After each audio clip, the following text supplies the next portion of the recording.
Jimmy, thanks a lot for joining us. It's Jim Duquette and Cal Ripken. Thank you guys. How you guys doing? Hey, Jimmy, let me jump right in. This is Cal. Hi, Cal. We had this debate earlier on for the last couple hours of what is the optimum number of at-bats. You're the leadoff guy. You get 700 at-bats in a year. How many at-bats would you like to get in spring training? Oof. 120, 130? Oh, no, heck no. Not even close. Maybe cut that in half. I think about 65 to 70 at-bats, keeps you in the game. You get outside of that, you kind of start getting bored, and you start asking yourself, why am I continuously getting bats? And if you're getting hits, why am I continuously getting hits? Save some of those for the season. So right around there, I'm about ready. So you've been doing this for a while now, so you get a really good idea of what I need. And early on in my career, I kept thinking the more at bats I get, the readier I was. But then I started to change that speech towards the manager towards the end and said, look, it's too long.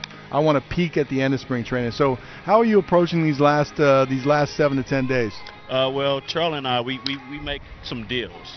He plays me a lot early, and I go out there every single day, and we drop. If you get a hit early in the game, you might come out early. So I try to go out there my first at bat, and concentrate, because that's what it's really about. You getting an A-line pitcher, and he's going to try to get you out, and you're trying to get hits. After that, they start bringing in the other guys, so you kind of don't want to face them anyway.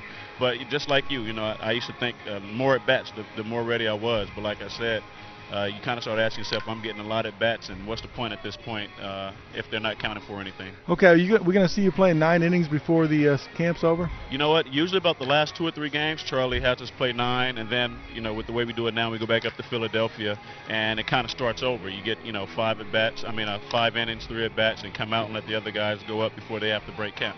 Good stuff. Yeah, so we're speaking with Jimmy Rollins, shortstop for the Phillies. So really, Jimmy, it sounds like you're only getting about 5 games or so of a full 9 innings, or is it even less than that? It's probably less than that. Yeah.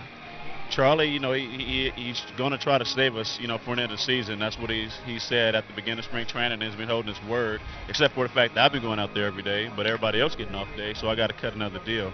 But, it's a long season, and there's no reason to go out there and burn yourself out, when there's no means to it during spring training. One of the things that I remembered when I was with the Mets, and I always wondered with the Braves, they always seem to play well the second half, and they get themselves into postseason. And I remember asking Bobby Cox, John Schuerholz, Frank, and they all said, we prepare in spring training for 7 months, not 6 months, because they were always thinking about going to the postseason. Right. I'm curious, is that your mindset as well? Oh, yeah. We come out here and, we look to play until now, November.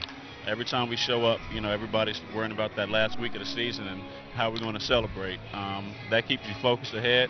But you can't get too far ahead of yourselves. It's one game at a time, 162 games, and every day and every year is going to be different. But, mentally we do come in knowing that we have a chance to play late to the season, which is unlike the past. You came in knowing September you're going to pack up and get ready for the next year.